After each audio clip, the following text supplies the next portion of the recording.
恭讀聖馬竇福音第6章1至6、16至18節。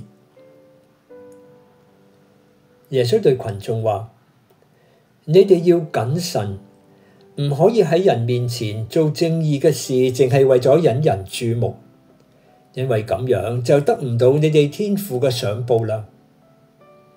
所以，當你接濟窮人嘅時候，唔可以大吹大擂，好似啲假善人喺會堂同街道上所做咁，淨係為咗博取眾人嘅稱讚。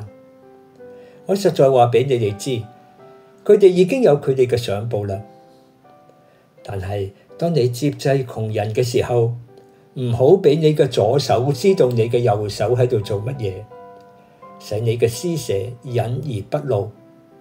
你嘅父明察隱秘嘅事，必定要賞報你。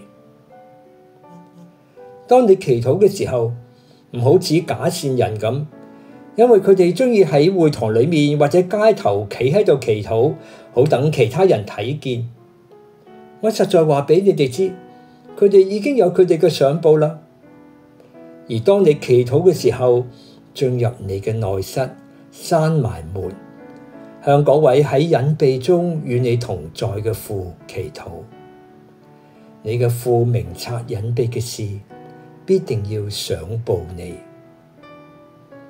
當你哋禁食嘅時候，唔好似假善人咁喊咁口面，因為佢哋面帶愁容，故意使人睇出佢哋喺度禁食。我實在話俾你哋知，佢哋已經有佢哋嘅賞報啦。而當你禁食嘅時候，要梳頭洗面，因為你禁食唔係表演俾人睇，而只係為咗你嗰位喺隱秘中嘅父。你嘅父明察隱秘嘅事，必定要賞報你。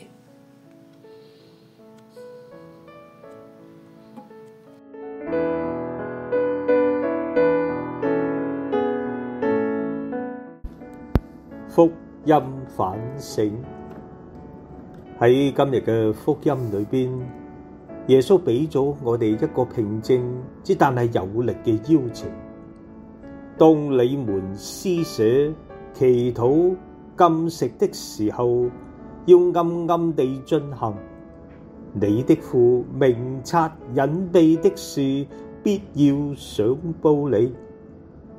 呢個唔單止係要避免其他人注意，呢個係呼召我哋返到內心，返到我哋最真實嘅自我居住嘅內室，亦都就係天主內心等候嘅地方。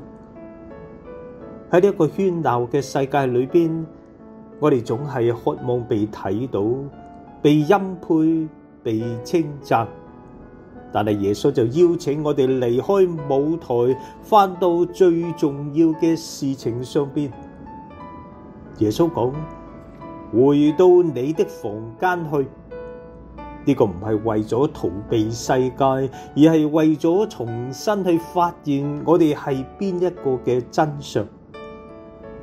我哋係被天主寵愛嘅塵土，由天主嘅雙手所塑造，被永恆嘅愛所眷顧。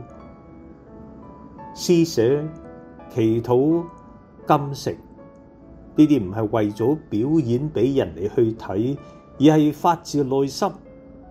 呢個係真正門徒嘅旅程。天主嘅話語呼召我哋返到簡單、誠懇，同埋天主嘅愛喺隱秘工作裏邊所發揮嘅靜默力量。我哋喺呢一度唔係為咗俾其他人留低深刻嘅印象，而係為咗遇到天主嗰位睇見我哋、愛我哋原本樣子嘅天主。或者就好似聖方濟各一樣，我哋被邀請去掉嗰啲唔再為愛而服務嘅嘢，放低我哋嘅面具，我哋嘅驕傲，我哋對認同嘅渴望，剩低落嚟嘅就係真相。我哋係塵土，冇錯，但係我哋係被愛嘅塵土。喺呢一份愛裏邊，一切都變得煥然一新。讓我哋返到內心，喺嗰一度，喺靜默裏邊，喺祈禱裏邊，喺謙卑嘅奉獻裏邊，天父等待住佢對我哋每個人講：我愛你，讓我提醒你你的美麗。阿們。